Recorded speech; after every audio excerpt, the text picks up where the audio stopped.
Parce qu'il y a très peu de problèmes.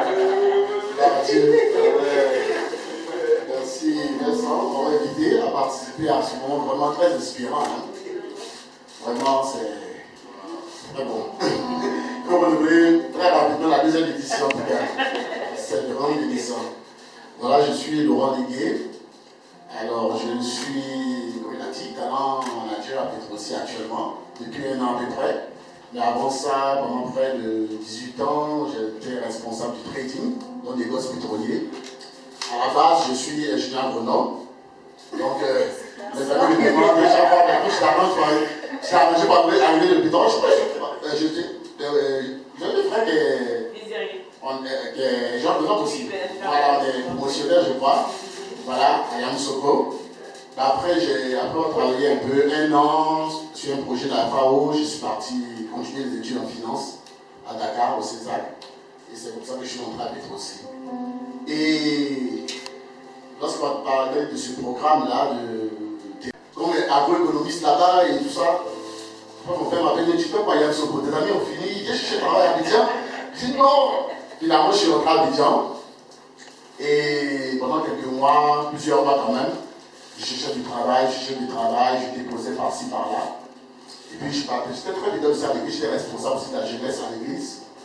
Et pendant quelques semaines, quand je revenais dimanche de culte, pour manger un peu tard, le temps qu'on pensait la nourriture, je restais à la terrasse. Et le Seigneur me conduisait dans un passage de la parole de Dieu. Bizarrement, j'étais tombé dans Deutéronome, chapitre 8. Et je lisais chaque fois du verset 1 au verset 6. Je ne vais pas lire ça, c'est pas trop long. Mais un dimanche, il m'emmène à lire le verset, à partir du verset 7. Et il dit, car l'Éternel ton Dieu va te faire entrer dans un bon pays, pays de cours d'eau, de sources et de lacs qui jaillissent dans les vallées et dans les montagnes, pays de froment, d'orge, etc. Et c'est ce verset qui m'est revenu par rapport à ce témoignage-là. Parce qu'effectivement, juste après ça, j'ai eu une amie de promotion qui me dit, ah, mais Laurent, j'ai vu à la caisse table, dans l'ascenseur, une offre, juste un petit contrat à la FAO, mais juste 3 mois.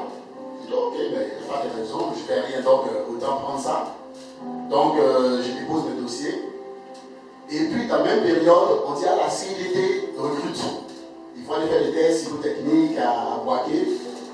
Et en ce temps, la CIDT, bon, actuellement, je ne sais pas si ça existe encore, mais c'était vraiment une grande entreprise. Quelquefois, les primes, c'était 7 mois de salaire. Après, tout le monde vient rentrer là-bas et dire, waouh! En plus, j'avais mon beau-frère qui était DGA là-bas. J'avais même dormi chez lui là-bas pour passer les tests. Je vais faire des tests. Et quand même, je pense que je vois les gens qui ont fait des tests promotionnels quand j'étais devant eux à l'école. Mon beau-frère DGA, franchement, normalement, il n'y a pas de raison, quoi. Et je reviens, et un frère est venu me rendre visite à la maison, puis je parlais, je dis, j'espère que les gens de Faro vont m'embêter, parce que moi j'attends le coup de fil de CIDT. Je n'avais pas fini, c'était même pas l'importance, on appelle le fixe, on doit taper le téléphone. Oui, c'est monsieur Ligué, oui, c'est la FAO, est-ce qu'on veut passer? Je passe, il me le général, il se prend le général au plateau, vous êtes retenu pour le contrat. Moi j'attends, CIDT, 3 mois. Donc je prends le dit, est-ce que je peux revenir dans le matin, je vais réfléchir. Donc je vais à l'église, voir le pasteur, lui demander qu'est-ce que je fais. Parce que moi j'attends CIDT, un poste de chef de zone, un véhicule et tout ça là. Et on me dit, on me pose un contrat de 3 mois. Je dis non, il faut prendre ça. Il faut prendre ça. D'accord. Le lendemain j'ai signé. Et la CIDT ne m'a jamais appelé. La CIDT ne m'a jamais appelé. Vraiment c'est bizarre. Et donc, j'ai commencé les 3 mois. En plus, les 3 mois, on dit non. En réalité, c'est 15 jours par mois. Donc, c'est 6 mois. Et donc, le salaire qu'on vous donne là, vous voulez vous débrouiller. On donne la moitié. C'est 15 jours par mois. Et ça recharge les transports. On va aller à Korogo. C'était 2 projets, 2 sites de projets. Korogo et Yamoussoukro. Et j'étais avec une collègue, une camarade de classe aussi. On fait ça. Et vers la fin de ces 6 mois-là, on dit, bon, voilà, le projet n'est pas terminé. On va peut-être relancer encore parce que.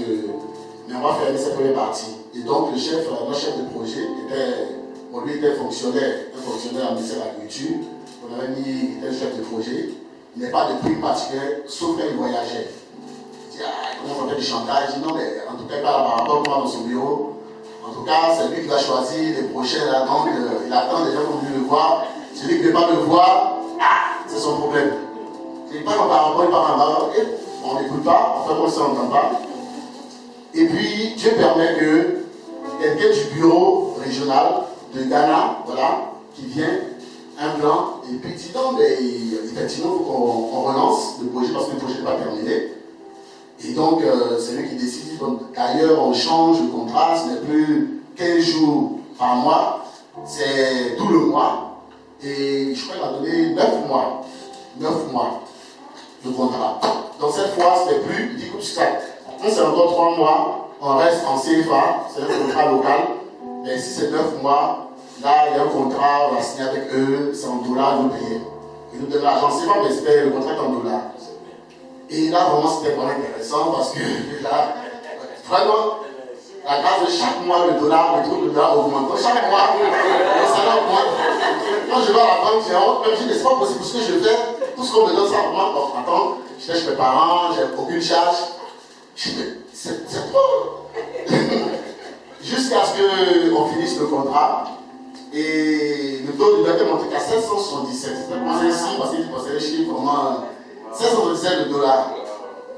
Et quand on a fini le contrat, ça a coïncidé. J'ai vu l'annonce de la formation à Dakar. Et j'ai dit bon, je vais continuer parce que j'ai toujours voulu faire de finance et tout cela. Donc je suis parti faire ça. Et donc, c'est comme ça que, effectivement, par ce diplôme-là, j'ai pu rentrer à aussi, d'abord à la direction financière, puis quelques années après, on a créé le service trading, on m'a demandé d'aller animer ce service, qui est devenu un département après. Et ça se passait bien, C'est vrai que c'est une société d'État, hein, donc souvent il y a des problèmes de personnes. En haut, comme toi, tu travailles avec une personne, mais il y a des problèmes d'autres personnes, ça peut rejaillir sur toi. Et donc, il y a eu des audits, il y a eu beaucoup de choses. Il y a quelques années, quand on a parlé de scandale des 17 000 tonnes là, qui ont disparu. On n'a jamais eu le résultat finalement, mais bon, il y a eu plusieurs cabinets qui sont passés, en tout cas.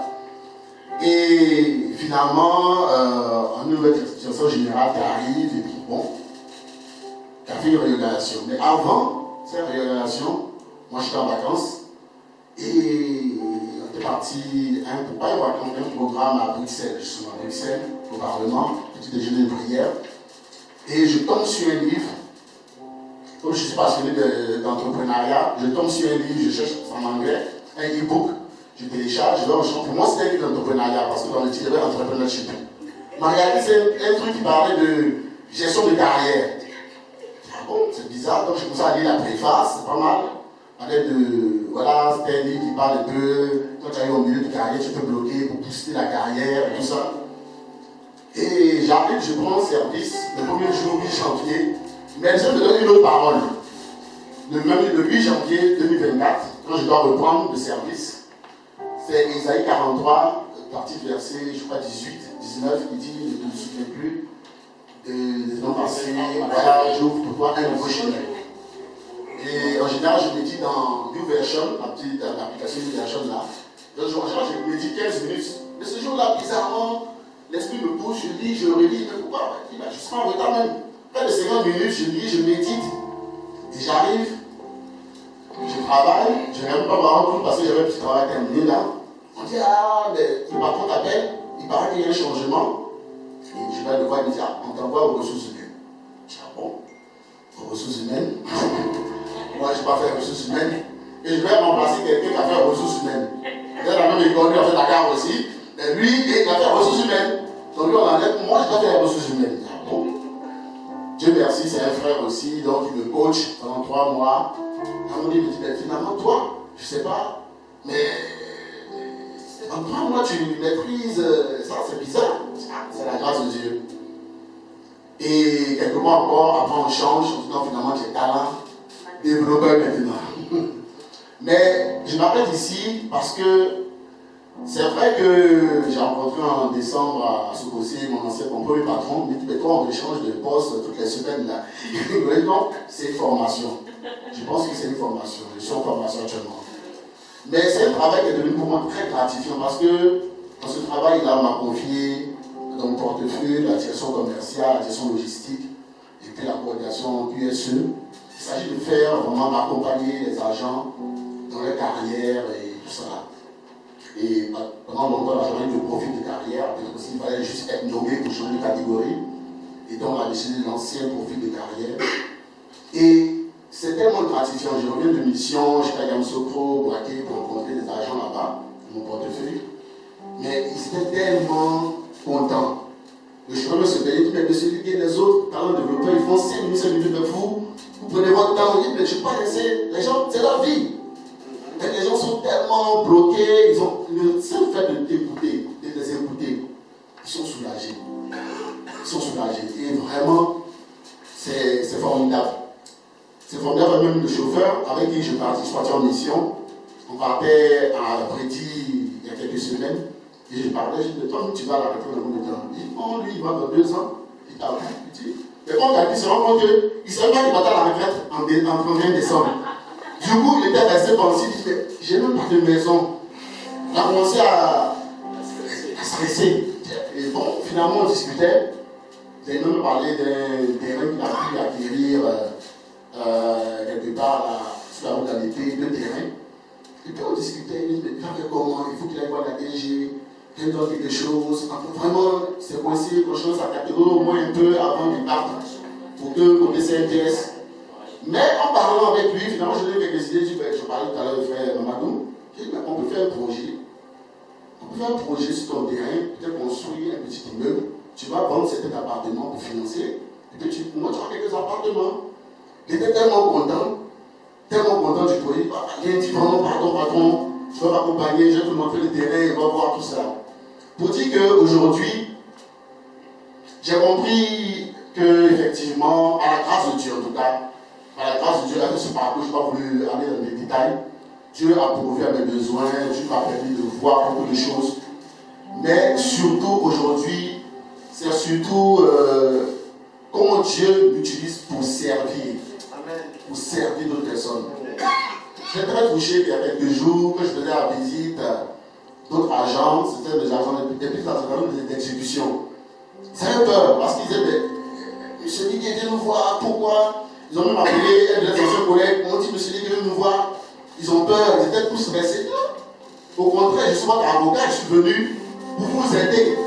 Donc je parle, c'est tout détendu après, tout content, mais c'est tellement gratifiant de voir ces personnes-là et en donnant des conseils. Et je crois que effectivement, les expériences que j'ai dans mon parcours, tu peux utiliser ça pour les booster, pour les aider, ceux qui sont jeunes mais qui sont entrés, parce qu'ils cherchent du travail alors qu'ils sont sûrs du problème par rapport au poste. Comment les encourager à changer, à continuer à se développer, pouvoir profiter de l'occasion pour pouvoir changer de catégorie. En tout cas, je veux vraiment rendre grâce à Dieu pour tout ce parcours, pour tout ce voyage. Je n'ai pas encore terminé. Il reste encore quelques années. Je travaille aussi moi-même aussi dans l'entrepreneuriat, à me préparer aussi à être mon propre patron moi-même, pas vraiment travailler pour les autres. Mais je rends grâce à Dieu vraiment parce que depuis le début, il a conduit effectivement chaque étape. C'est vraiment un voyage professionnel et bon. On suit le Seigneur.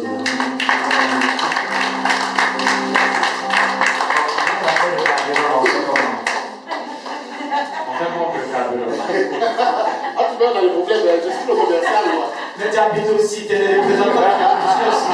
C'est pas qu'on le connaît. Mais on n'a pas de station, tu sais, la station de pétrole aussi, là, pour nous.